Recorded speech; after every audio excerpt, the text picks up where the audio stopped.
Alright, so welcome everyone to the Plurilingual Lab Speaker Series. We're happy to see you again this week. This time we're happy to welcome Dr. Chu Lau, Associate Professor at Bishop's University, who will deliver a talk about Affordances of Plurilingual Pedagogy for Critical Literacy Engagement in Second Language Classrooms. So the talk will last about 30 to 40 minutes, and there will be a 10-minute question and answer session after. So we plan to finish around 5:50 because there's a class here at 6. Right? So Dr. Chu Lau was born and raised in Hong Kong, and she has taught English and English literature at secondary and post-secondary levels for over 15 years before she completed her doctoral degree in second language education in the Ontario Institute of Studies in Education at the U of T under the supervision of Dr. Jim Cummins. Just super cool. We were just reading about him in my class last Tuesday. Her doctoral thesis on practicing critical literacy with English language learners, an integrative approach, won her scholarships in language studies in 2012, including the Founders Emerging Scholars Awards. Her recent research was also funded by the SSHRC, or Social Science and Humanities Research Council of Canada, and the Fonds de Recherche du Québec, Société Culture, so I'm thinking that's the provincial equivalent of SSHRC. Yes. And here she examined the use of translanguaging pedagogies in facilitating students' plurilingual competence and critical literacy engagements. She has published in Critical Inquiry of Language Studies, Intercultural Education, The Reading Teacher, Journal of Critical Literacy Theories and Practices, Journal of Translation and Translanguaging in Multilingual Context, to name a few. So before we start, as you can notice, I'd like to let you know that the session will be video recorded, but only Dr. Lau will appear in the video, and me, I guess. The recording will not include the question and answer portion, so you don't have to worry about your questions being recorded. Also, we would like to advertise early that for the next plurilingual session, we'll have Dr. Dion Quirian, and she will be talking about plural approach to support teachers' adaptation to plurilingual settings. We'll pass around the poster for that. And the video will soon be available in the Plurilingual Lab website and on Facebook and Twitter. So let's get this started, and let's welcome Dr. Sanimanchu. Thank you, Angelica, for inviting me to come here and share with you my work on critical literacy. I'm going to just sit down because there's a microphone here, so I don't want to just walk back and forth. Is that okay? So I feel that I'm not neglecting this group here, so I'm sitting like this. Okay, so this is a quote from Joan Wink, her book on critical pedagogy. She wrote this book purposely for teachers because a lot of books on critical pedagogy is written in a very abstract and very conceptual way, and it doesn't help teachers to understand. So she came up with these three very simple motto: to name, to reflect critically, and then to act. So today I'm going to just show you how plurilingual pedagogy create potentials and possibilities for more critical engagement for second language learners. So I don't know if you know Hilary Jenks. She is a South African scholar, and so her work is very influential in terms of how you engage students, second language learners, in critical work. So she says all texts are positioned and positioning, which means they are positioned by the writer's point of view and the linguistic and other semiotic choices made by the writer as are designed to produce effects that position the reader.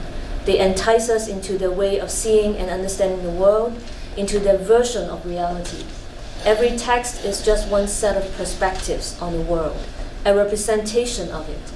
Language, together with other signs, works to construct reality. And if I show you this picture, then you will immediately understand what she meant, because this is from actually a blog by Nicole Darman. Want to resist the post-truth age, learn to analyze photos like an expert would. So she just put two pictures together. One is tweeted by Mike Pence, the other one is by a journalist. And you can see how language and visuals position. They are positioned and also positioning us as reader and viewer. And then in everyday life, language and visuals and all other semiotic resources are employed together to create different ideal reader positions, right? So for example, when you see the sign on the left, right? Yeah. On left or right? You're right. Right. You're right, The okay. English one? Right. Okay, the French one. Oh, the French, okay. Right, look at the French one. The French one, okay, this is ideal citizen, right? Civic-minded, who does pick up after the dog for the love of the neighborhood. Whereas on the left, whatever that is, okay, the English one, okay, someone is civic-minded as long as they're not punished by the law. Right, so Louis Althusser's French philosopher, he talks about this whole concept of interpellation, how we're being interpellated, like hailed, to assume this position. So everyday life we're bombarded with messages and to assume or to resist those messages. So some of you may think that yes, this is important, but I'm teaching ESL or I'm teaching second language classroom. Why do I teach this? And how, if I want to teach it, would they have the ability to dissect all these images and language? They haven't learned the language yet. How can I do this with them? And I'm going to show you this picture. This is a lesson idea one of my student teachers came up with. So we're talking about task-based learning. And so you look at this, okay? Real life situation, meaningful, okay? They're asking students to just write very simple sentences describing the room. The left room is her room, the right room is his room, and the target language is possessive pronoun. Okay, so do you feel anything when you see the pictures? Yes, well, Gender stereotyping. yes, right? For some people, because if they like paint, then no problem, right? But if you don't like paint, then of course they're just reproducing some gender stereotypes. So if you're talking about, even for very, very basic language learners, we're doing it all the time. Okay, this is a book that I used when I was at university. I love French, so I started learning French when I was at university. And this is chapter 2. And okay, I have to move it. Do you see the word toujours célibataire there? There, okay. So we learned, you introduce ourselves in chapter 1. I'm Chinese, I'm 20 years old, I study in Hong Kong University. And then we learn new vocabulary. So the teacher said, okay, this vocabulary, okay, célibataire. So I learned this word. And then from then on, every class I have to introduce myself, and then I'll add on to the vocabulary bank. I had no idea at the time, really, I had no idea that, okay, I am giving people this invitation, okay, to flirt with me. I didn't realize that. And in my head, I was just thinking, oh, this is interesting, because the French will, when they introduce themselves, they would talk about their marital status. I thought it was just a cultural thing. But then throughout my years of learning French, nobody talked about those things. Like the social implications of language use. When teachers make the decision to separate language from lived realities, when we think language is just some mental structures devoid of socio-political significance, when we put accuracy above social meaning, when we no longer think that our students are capable of metalinguistic awareness, we suck the life out of language, because language becomes dead on paper. It becomes an academic exercise, grammar worksheets. Wait, I'm going to sorry. Can I scroll down? Okay. I have my notes here. Okay. It becomes an academic exercise, grammar worksheets for teachers to mark and grade. Language learning becomes pirating after the teacher, a deferential and purely pragmatic exercise to pass exams or get into the job market. And I'm not saying that these are not important goals, but the question we need to ask ourselves is, how do we still attain these goals, but in a meaningful way that that language learning becomes alive with real social purposes. Okay, so today I'm going to talk about critical literacy in bilingual learning in second language classroom.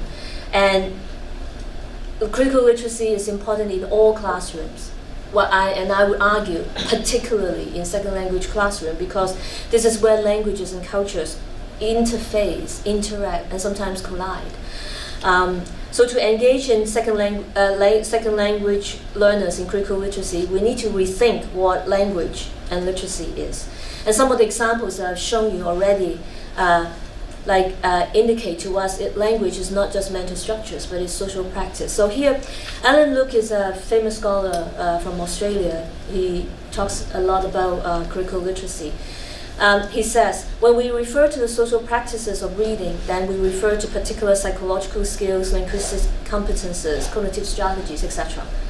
But we also refer to specific preferred text types and conventionally affiliated discourses, particular social ideologies, particular cultural scripts for what people should do with text, when, where, and to what social, political, economic, cultural, intellectual, and spiritual purposes and ends. So we need to rethink what language and literacy is. So Ferre and critical pedagogical scholars, they talked about the importance of reading the word so that students can read the world. Langston McLaren says, among other things, critical literacy makes possible a more adequate and accurate reading of the world, on the basis of which, as Ferre puts it, and others put it, people can enter into rewriting the world into a formation in which their interests, identities, legitimate aspirations are more fully present and a present model. So this is a model that I came up with for second language classroom, and it's based on Commons Academic Expertise Framework, Jang's Interdependence Model, and Ada and Campoy's Reading Process and Creative Dialogue. If you're interested, we can talk about this later. But so what I have is these 4 intersecting circles, which suggest how they are interconnected. A lot of teachers, when they think of doing critical literacy work in language classroom, they think that, then I don't have time to talk about language. No, the textual dimension is all the more important that we need to focus on students' mastery of the language features or others multimodal design in order to understand how language is being used, how certain grammar, how certain structures are used to position our readership. So textual dimension, the specific focus, so that we can then engage in the critical dimension. Personal dimension always anchor in issues or concerns that students are dealing with, something that becomes meaningful to them. And also the person inviting them to share their opinions, their feelings about this issue, because that is so important.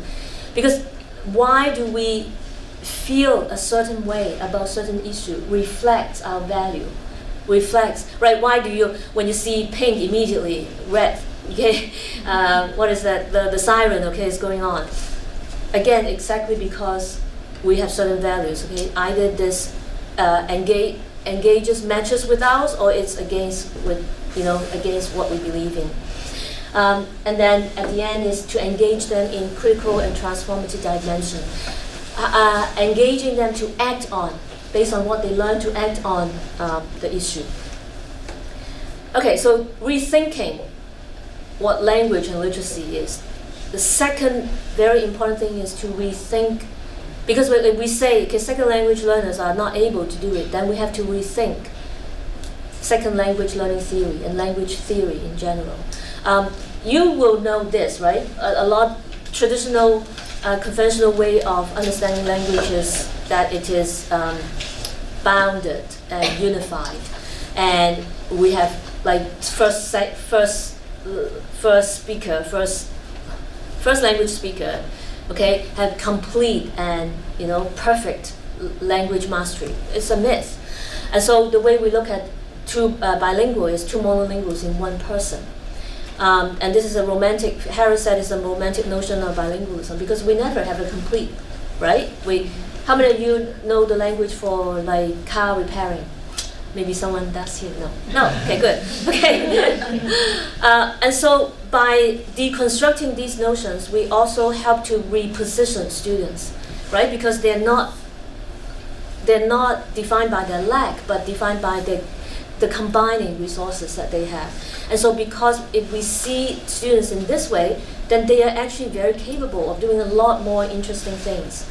I'm going to skip this. I'm sure Angelica have talked about this a lot, right? So Not really. brain So research. you'd like to talk about it? Right, ethnography of communication and brain research, they have already shown how languages are interconnected.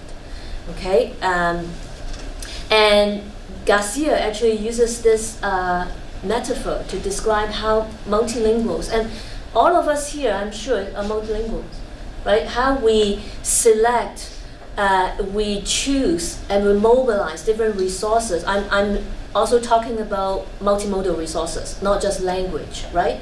To communicate, to make sense. So this is multidirectional. So in any context, when you are trying to understand what I'm saying, you're listening to my sound, my voice, my look, my gesture, my picture, my writing, right? So we are doing it all the time, and this is from the Council of Europe, Plurilingualism. So it's not about superposition or juxtaposition of competencies, but it's really about a composite, a very complex composite of language resources that we can use. So if we look at it this way, we rethink language theory, then we rethink language learners. So instead of seeing them through the lens of lack, we see them through the lens of, their capabilities. They have a lot of resources. So the whole idea is to mobilize all these repertoire, their identity, in order to make meaning and also to perform. So this is also like third space from Sawyer. Sawyer talks about how we should legitimize, create spaces when hybrid identities and hybrid practices should be legitimized, should be allowed in order that we are able to construct knowledge. One other aspect I think that is also very important, and I want to show it through my research, and that is intercultural education, or transculturation, as translanguaging scholars will say. So the whole idea is that when we pull together all these resources, we understand, because language is never mental structure, right? Language use it reveals that whole history of culture, social practice, and values. And so when you shift from one language to the next, sometimes you find that you can't translate certain terms, exactly because that value is not being validated in that particular culture, or that's not something very important, right? So by that kind of plurilingual communication, plurilingual languaging, we allow students to raise their meta-linguistic awareness, and also opening a window for intercultural understanding. So that is the whole idea of. Okay, so I'm sure that I'm not able to share the 3 research studies I did, so I'll try to do the first 2. Okay, and then if you're interested, I can talk about the last one. The last one is the one that is an ongoing research that is by FRQSC, working with STASIA teachers, linking English and French. Okay, the first study was actually in Toronto. So I worked with an ESL teacher in a ESL classroom, grade 7 and 6. This is a middle school in Toronto. Okay, so because the medium of instruction is English. And so new immigrants will go to the school depending on the funding they have. So either they will have ESL supported subject content areas, okay? Or they will be just like they will have a ESL teacher come into the classroom and sit next to the student during, for example, social studies class. In this classroom, the students are actually withdrawn from the mainstream classroom for 2 hours every day to study English, history, and social studies. because the reason why, because the teachers, the history and social studies teachers said, I don't want to deal with the ESL students. I don't know how to teach them because they have no English. And so it's a withdrawal program, and in that year I had 12 ESL students. Most of them are actually, they just arrived in summer. There's only one student who were there for 3 years, but he's a repeater. So the rest is actually less than a month, most of them. So I worked with the teacher for a year, and then I developed the program with her. So at the beginning, she's doing a checklist. Okay, these are the curriculum items that I need to teach, so she did it like this. And I said, no. Language learning has to be contextualized. So we try a theme-based approach.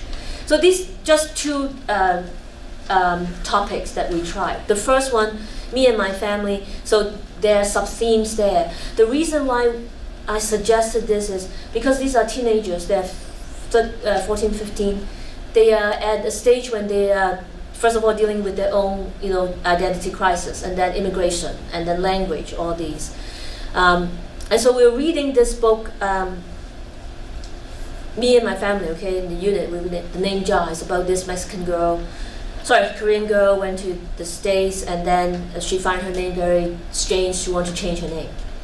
And so we were discussing this story, and we were talking about the notion of difference, whether you like to be different or you don't want to be different. And these students were all saying, no, I don't like to be different. And for example, Terry says, people will look at me like some kind of an alien since I didn't speak English. So she speaks in Cantonese, okay? They would order us around like saying, hey, you sit there here and you sit there. And then Melody, she said in English, she said, no, I don't like to be different. I'm ESL student, too many people laugh at me. And so because of that, so we actually changed up. We inserted a unit on bullying. So we decided that, okay, after that unit on family, we decided to work on a unit on bullying. So we read this book that has two parts. Okay, Marianne's story. The first part is painted words. It's about this Mexican girl moved to the States. She cannot speak. The teacher asked her to just draw your stories. And then she was being bullied by her classmates. So the second part of the story is when then she has more English. She begins to share what she's drawn. And so why the name of the story? So we use these categories to analyze the story: target, bystander, intervener, and perpetrator. And so in reading the story, we try to also introduce reading strategies, right? So and then vocab, we make sure that every unit we have very, very focused language teaching. So in this case it's teaching past tense because you're telling a story, but we also use these categories to analyze the story and to read against the text, because then we begin to say, okay, whose voice is missing? For example, because this is told from the voice of Marianne, okay, the bully's voice is not there, but we see his action. Then we begin to then discuss, okay, what do you think the bully is thinking? And they came to realize that, oh, maybe it's the bully who is actually feeling very insecure. The sudden realization helped them to feel that, oh, maybe it's not my problem. It really helped them. So we brainstorm different ways to combat bullying. And again, don't forget they are newcomers. They have no English. And so for them, learning how to say these sentences, and we practice like the intonation. How do we say it in a way that you're not aggravating the situation, but you are saying it in a firm and just a matter-of-fact way, and that's it. Even the idea of why don't you tell the teacher? For them is, how do I tell the teacher when they don't speak English? By the way, I haven't said it, on staff there's no one who speaks their language. And so for them it's very daunting. So we also invite students to share their own experience. So we turn the experience into a story writing exercise. So their experience. So this student talked about how one of her classmates asked her to borrow a pencil, and then at the end of the lesson he just broke it instead of returning to her. And so we asked them to write the original version. And now, using what we have learned, how do you rewrite the version in a way that the target now has a voice? Okay, so for example here, excuse me, you broke my pencil. Okay, so I'll tell the teacher. I know it sounds like it's very simple, but when you are in that situation, sometimes suddenly you're caught off guard. You don't know what to say. And so by role playing, by writing it out, it helps them to see that there could be a different position that they can take up. The other one is we turn it into an anti-bullying campaign. And so we also include media literacy.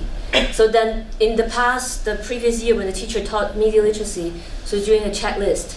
But now media literacy becomes meaningful because for them I ask them, okay, choose a target that you want to focus on.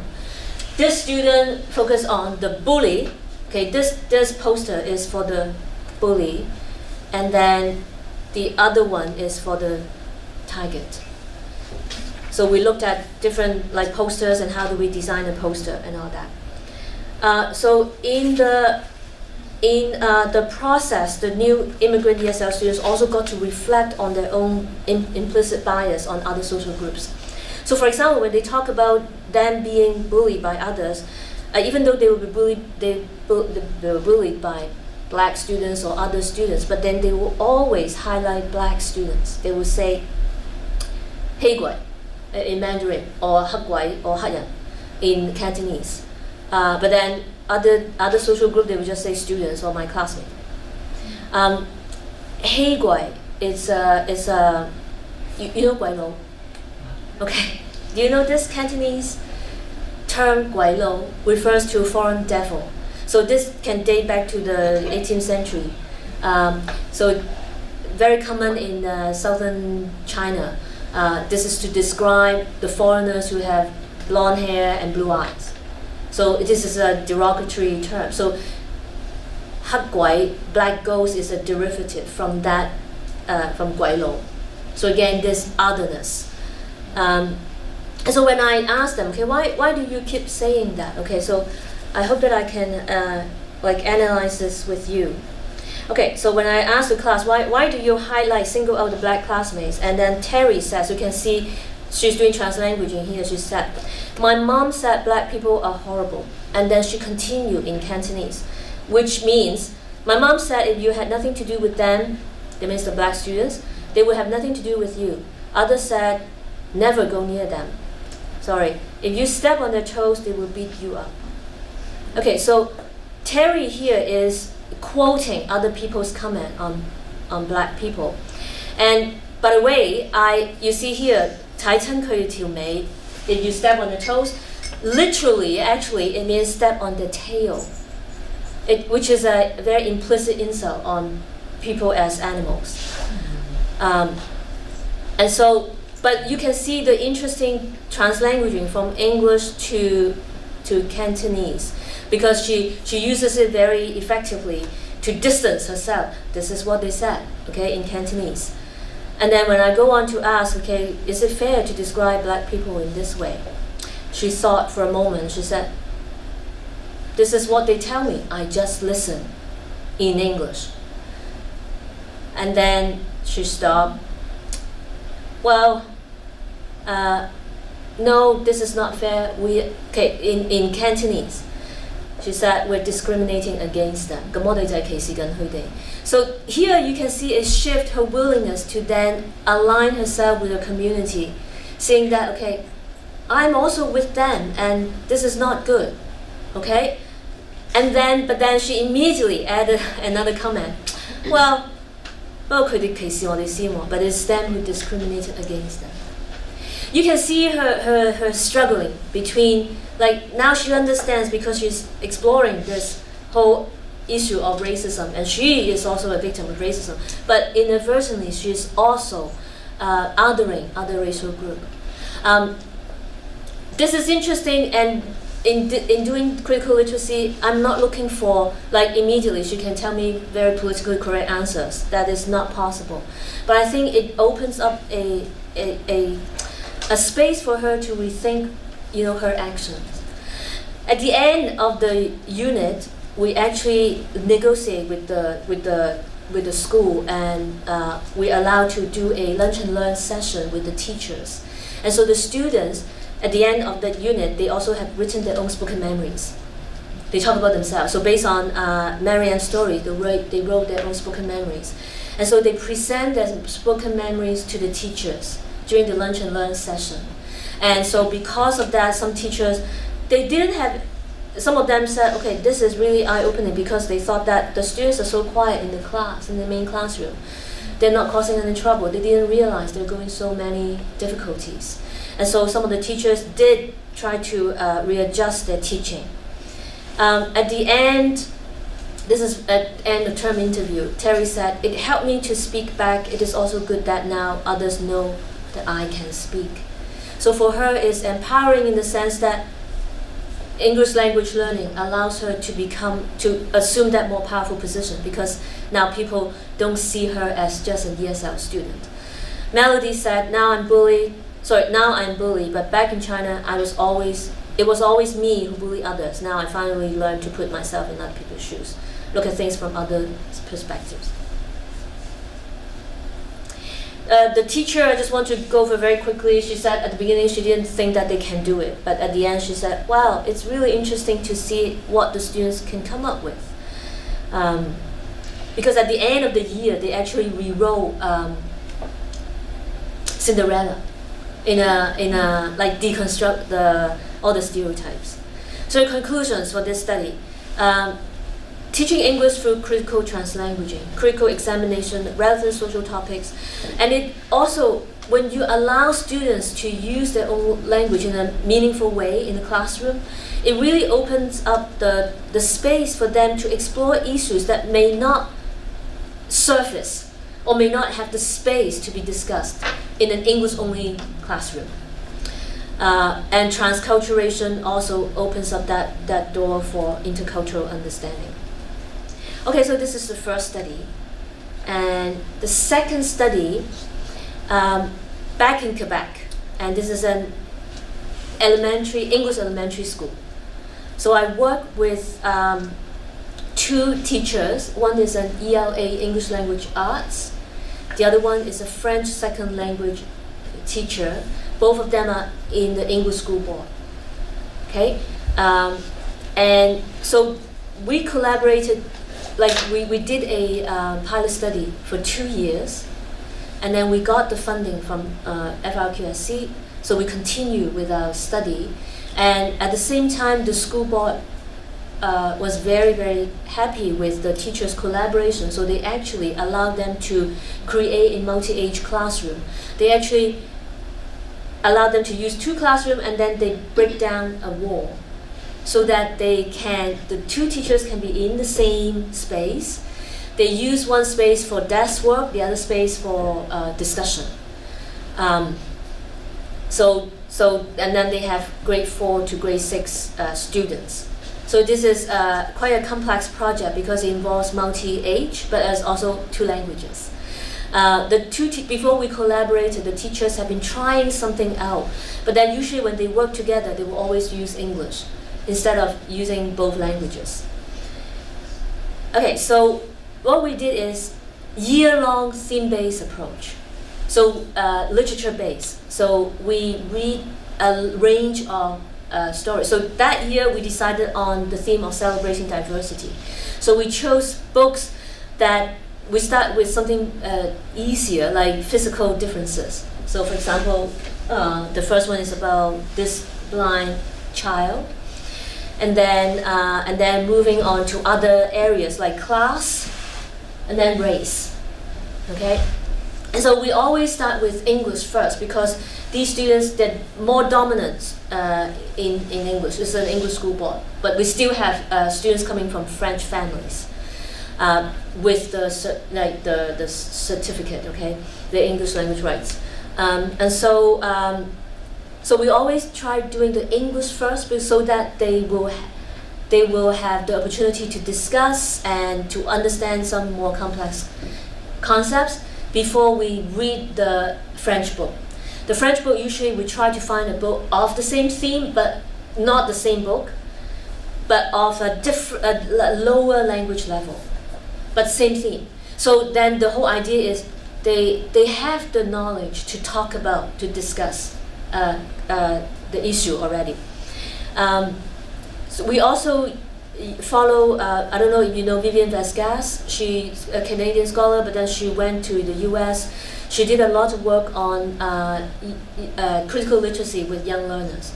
So one of the things she did is to have a audit trail of students' critical inquiry. So what we did is we took pictures, or see some book covers, pictures, and we put it, once we have visited the book or some of the activities or archives of our activities, we'll put it on the wall. And the students will do it together, find the links. So then they will see. So when we're discussing new books, then they can always go back to, you make links. And the thinking becomes very visible to them, so they can always go back. Because this is grade 4 to grade 6, we're preparing them for ministry and also the school board language arts exam. So they have to do reading responses. So we also create a message wall.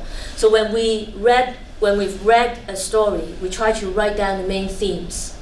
And then when we read a second story in French, then we try to then link the themes together. Find links to link all these books together. And again, when they do their reading response, they can always then look at the message wall and then make links to text to text connections. Two main findings. One is co-constructing knowledge through distributed expertise, language connections for deepened textual and social critique. Because when we read the English book first, we see a lot of English dominant students will raise their hand and answer questions. They will shine. And then when we read the French book, it's always the French dominant students will then dominate the discussion. And it's very interesting to see that kind of shifting of positions of expertise and reciprocal leadership roles. And so when they in a group discussion, if it's in English, so the English dominant students will take the lead, and they will be the one who is helping to do the report. Vice versa in the French when it's discussed in French, and the two teachers are always there, and they will always interact. So it's not just translating; it's always like revoicing or language brokering. So you understand what I mean? So one teacher will say something, and the teacher will add on to what she said, or elaborate, or will introduce a new point. And so what's going on in the class will be, it could start with English discussion, and then we'll go on to French discussion, or a mixture of English and French. And so these are from the students. They said, because I'm not good at French, but there is usually someone at my table who's really good at French, so we can help each other. Another student, Zion, says, you don't just learn French, you learn two English. And French, English, English, French is helping people. It's like if you're French, you have a turn to learn in English. If you're English, you have a turn to learn in French. So it's been really good to see, and because of the multi-age group, and it's so interesting to see how when they move up the grade, they take on that leadership role and help the younger ones. The second one is we find that the connections, both the curricula and also the language connections, really help deepen their understanding at different levels, like at work levels. We have a lot of opportunities to then discuss, the cognates, right? And transfer of reading and writing strategies. So for example, this student talks about writing of reading responses. She said, well, I know that since French is my second language, because we have practiced a lot in English, then when we do one reading response in French, it becomes easier because we know how to do it and what different steps are. Those are definitely transferable. And transferring reading, writing strategies, critical reading of illustrations. the teachers taught them how to read illustrations, okay? And they are using that strategy to read their French illustrations. So for example, this book is about Henry Brown in the 18th century. He's a slave, but he mailed himself in a box to Philadelphia in order to escape slavery. And so here there's a page on him. He's thinking about leaving. And so you can see the black and the white, the contrast, okay? And then the students were talking about the use of light here. 1 more minute. Okay, so, okay, so then I can't finish this, but I'll just mention it, okay? So, for example, these two books, okay, both are about homeless people. At the beginning, when we read the English text, it's very easy for them to say, yeah, no, now, okay, we shouldn't judge a person from the cover.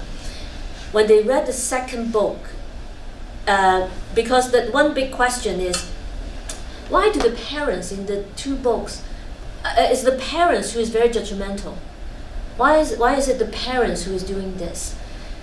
And so they begin to ask, okay, should we listen to our parents? They should be the one who come into this class and learn with us together. And then the teacher said, what about you? What do you feel when you see homeless people? Because the whole idea for us is very important, that when we do critical literacy, it's not about, you becoming an objective critic. You also have to shift your gaze to look at yourself. Am I implicit here? Just like the first research I talked about. They can be a victim, but they can also be an oppressor themselves. And so the students begin to share experiences that they came across the homeless people, and then they said, oh, I just walk faster and I don't even have eye contact with that person. And the other students said, oh, I'm so afraid, I just hung on to my grandmom's arm. And then they begin to say, then what is the message here then? So what is so interesting is the first book, the conclusion is, okay, we don't judge people, we don't judge a book by its cover. But then the second book, they come up with more mature and measured responses, like, oh, we need to change the point of view, or we need to try to understand a bit more, or, well, we have to talk more about it. And we are very happy about this, because it is not about giving the teacher, the politically correct answer and say, yeah, that's it, okay, now we finished. It is very important that critical literacy should be, ongoing, and we continue. At the end of the year, okay, I'm going to skip this, they put on an individual conference, individual differences conference, just like poster sessions. So we invite all the parents and community members to come. So part of it is in French. So they did the research, and of course, a lot of them will find the information in English first, and then they will decide, okay, which part I can write in French, and then they will write in French.